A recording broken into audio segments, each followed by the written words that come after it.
The sound of David's morning routine used to drive me insane. Coffee grinder at 6:15 a.m. sharp. Shower running for exactly 12 minutes. The way he'd hum off key while making breakfast, completely oblivious to how grating it was. For 15 years, I woke up to the same symphony of sounds, and somewhere along the way, I convinced myself it was a prison sentence. "I need space," I told him on a Tuesday morning in March, the words tumbling out like I'd been holding my breath for decades. "I need quiet. I need me." David stopped mid-bite, his toast hovering inches from his mouth. His eyes, those gentle brown eyes that used to make me feel safe, just stared at me like I'd spoken in a foreign language. "What are you saying, Claire?" "I'm saying I can't do this anymore. The noise, the routine, the predictability. I feel like I'm drowning in someone else's life."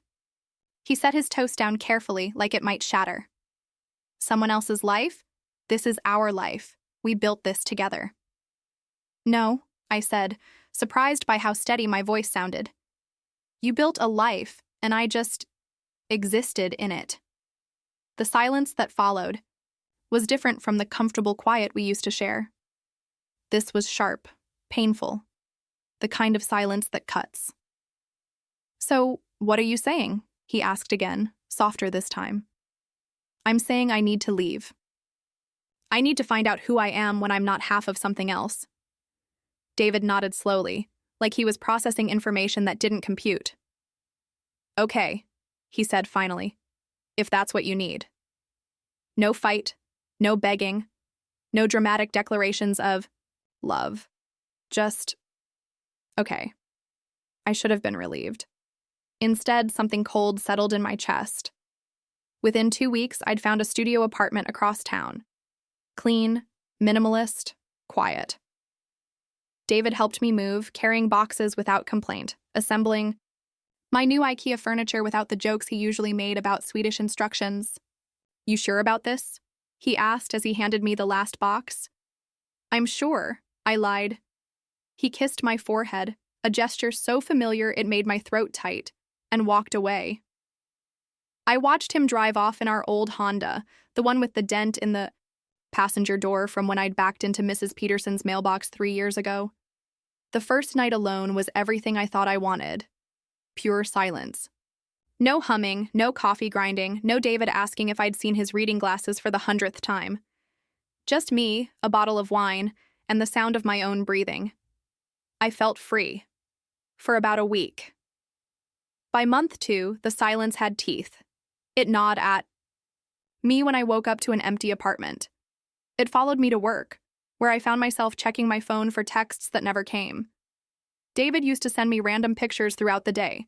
A funny license plate, a dog that looked like our old lab Max, who died 5 years earlier. I missed those stupid pictures.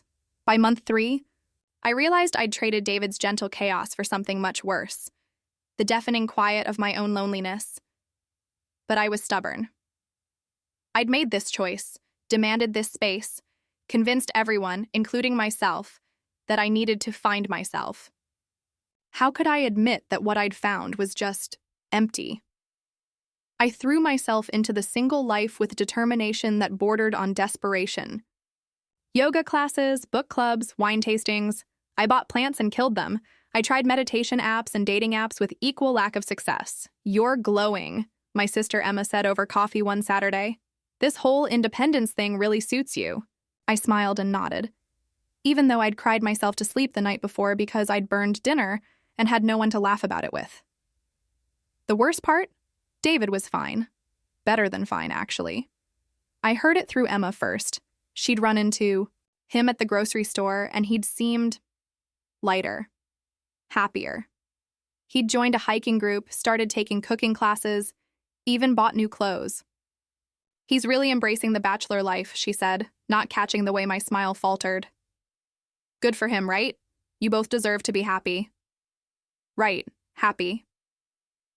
Month 6 brought the real gut punch. I was leaving my favorite coffee shop when I heard it, that off-key humming that used to make me want to scream. My heart jumped before my brain caught up, and I turned around expecting to see David. I did see David, but I also saw her. She was tall, blonde, laughing at something he'd said. Pretty. In that effortless way that made you simultaneously hate her and want to be her friend. And she was looking at David like he'd hung the moon, the way I used to look at him before I decided his morning routine was annoying instead of endearing.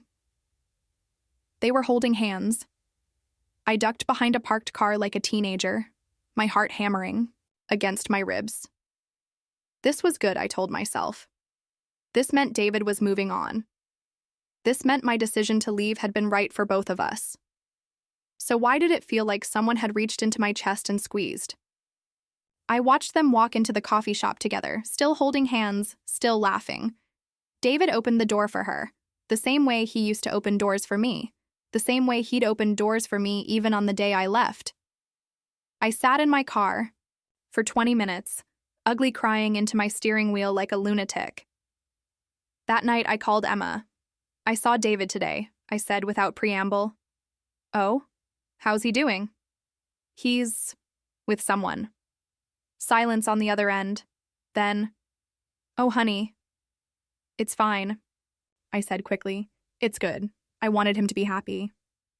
But nothing. I'm happy for him. Another silence. Emma knew me too well. Claire, she said gently. Do you want to talk about this? There's nothing to talk about. I left him, remember? This is what I wanted. Is it? The question hung in the air like smoke. Was it? Had I wanted David to find someone else? Had I wanted him to replace our 15 years with someone who probably thought his humming was charming instead of irritating? I have to go, I said. Claire, I hung up. Month 8 brought the engagement announcement. Not that David told me. Directly. I found out through Facebook, because apparently that's how you learn about your ex-husband's life when you've successfully pushed him away. The photo was perfect. David in a navy button-down I'd bought him for his birthday 2 years ago, looking genuinely happy. Her, Rachel according to the comments, in a flowing sundress showing off a ring that caught the light just right.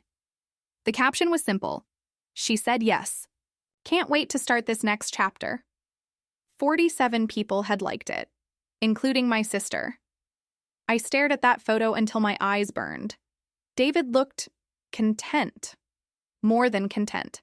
He looked like a man who'd found exactly what he was looking for. I looked like a woman who'd thrown away everything she'd ever needed and called it freedom. The comments were worse than the photo. So happy for you both. You deserve this, David. Can't wait for the wedding. And then, from someone I didn't recognize, it's about time you found someone who appreciates you. That one hit like a physical blow. Someone who appreciates you. As if I hadn't appreciated him. As if 15 years of marriage had meant nothing. But hadn't I made it mean nothing? Hadn't I reduced our entire relationship to morning routines and predictable patterns? Hadn't I looked at the man who'd loved me unconditionally and decided it wasn't enough? I closed Facebook and opened a bottle of wine. Month 10 brought the wedding planning. I know this because Emma mentioned it casually over dinner, not realizing each detail was like a paper cut to my already raw heart. Beach wedding in October, she said, twirling pasta around her fork. Small, intimate, just family and close friends. That's nice, I managed. He asked about you, actually. My fork clattered against my plate. What? David. He wanted to know how you were doing, if you were happy. What did you tell him? Emma studied my face carefully. I told him you were figuring things out. Good, I said. That's accurate. Is it, though? There was that question again, the one I'd been avoiding for 10 months. Emma, please, I'm fine. You're not fine, Claire. You haven't been fine since you left him. I left him because you were scared, she interrupted. Because being happy felt too easy, and you convinced yourself that easy meant wrong. I stared at her, my throat tight. David loved you, she continued. Not loved. Loves. Present. Tense. Do you know how many people would kill for that kind of love? He's marrying someone else, I whispered. Because you left him. Because you told him you needed space to find yourself. Well, congratulations. What did you find? The question echoed in my empty apartment that night. What had I found? Silence. Loneliness. The crushing realization that I'd mistaken contentment for complacency, love for limitation. I'd found that David's humming wasn't annoying. It was the soundtrack to a life where someone loved me enough to sing off key while making me breakfast. His predictability wasn't boring. It was the security of knowing someone would be there, consistently, reliably, no matter what. I'd found that finding myself was pointless if the self I found was hollow without him. The wedding was 3 weeks away when I finally broke. I was grocery shopping, something that used to be a shared adventure with David, complete with debates about which pasta sauce to buy and whether we really needed ice cream. When I heard it again, that laugh. David's laugh, warm and genuine and completely familiar. But this time, there was another sound mixed in. A child's giggle. I turned the corner and there they were. David, Rachel, and a little girl who couldn't have been more than 5. She had David's dark hair and was riding in the shopping cart while he pushed, making airplane noises that sent her into fits of laughter. The scene was so perfect it physically hurt to watch. David was already someone's husband again. Someone's stepfather. He'd built a new life, a complete family, and he looked happier than I'd ever seen him. Rachel caught me staring and whispered something to David. He looked up, met my eyes across the cereal aisle, and his face went carefully neutral. "Claire," he said, stopping the cart. "Hi," I managed. "I didn't know you had—" I gestured toward the little girl. "This is Emma," Rachel said, her arm tightening around David's waist. "My daughter. Emma, like my sister. Of course. She's beautiful," I said, and meant it. Little Emma beamed at me. "David makes the best pancakes," she announced. "He puts chocolate chips in them and they look like smiley faces." My heart cracked. David used to make me pancakes like that on Sunday mornings. I'd complained that they were too sweet, too childish. He'd stopped making them. "That sounds wonderful," I told her. David cleared his throat. "We should—" "Congratulations," I interrupted. "On the wedding," Emma told me, I'm happy for you." The lie tasted bitter. "Thank you," Rachel said. Though her eyes were wary. "That means a lot." David just nodded, his expression unreadable.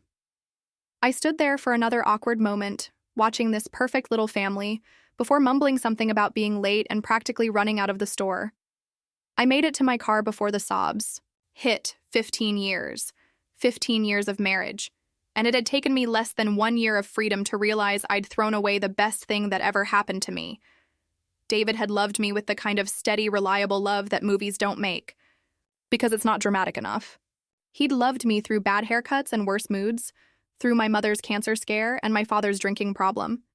He'd loved me when I was 25 and thought I knew everything, and he'd still loved me when I was 40 and realized I knew nothing at all, and I'd walked away because his love felt too quiet, too simple, too safe. Safe. The word hit me like a revelation. I hadn't left David because I was unhappy. I'd left him because I was scared of being too happy, too secure, too settled. I'd convinced myself that comfort was the enemy of growth. That predictability was the death of passion. But David hadn't been my prison. He'd been my home, and now he was someone else's. That night, I called Emma again. "I made a mistake," I said without preamble. "I know," she said gently. "He's getting married in 3 weeks. I know. I love him. I know that too." I cried then. Really cried. For the first time since I'd left. Not the angry tears of a woman reclaiming her independence, but the broken-hearted sobs of someone who'd realized too late what she'd lost. "What do I do?" I whispered. Emma was quiet for a long moment. "You let him be happy," she said finally. "You let him have the life he deserves." "But—" "No buts, Claire.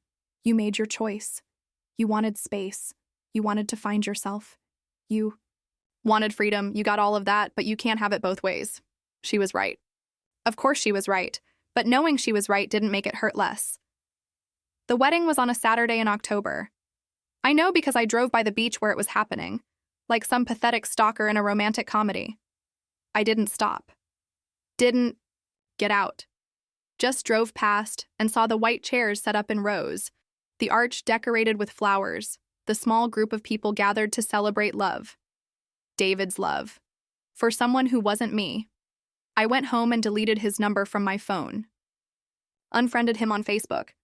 Packed away the photos I'd kept from our marriage. If I was going to live with my choice, I was going to do it completely. But late at night, when my empty apartment felt more like a tomb than a sanctuary, I'd remember the sound of his off-key. Humming. The way he'd kiss my forehead when he left for work. How he'd hold my hand during movies, even the terrible ones I picked. I'd remember that for 15 years I'd never once slept alone. Never once wondered if someone loved me. Never once questioned whether I was worth staying for. David had been my safe place, and I'd mistaken safety for stagnation. Now I had all the space in the world to find myself. Turns out, the self I found wasn't worth much without him. 6 months later, I saw them at the park. David was pushing little Emma on the swings while Rachel watched, her hand resting on her very pregnant belly. They were expanding their family, building something beautiful and complete, and I was still alone, still searching for something I'd already had and thrown away. David caught sight of me across the playground and raised his hand in a small wave. Not unfriendly, but not warm either. Just polite. The way you wave at an acquaintance whose name you can't quite remember. I waved, back and walked on, my throat tight with everything I'd never get to say. I'm sorry. I was wrong. I love you. I miss you. I miss us.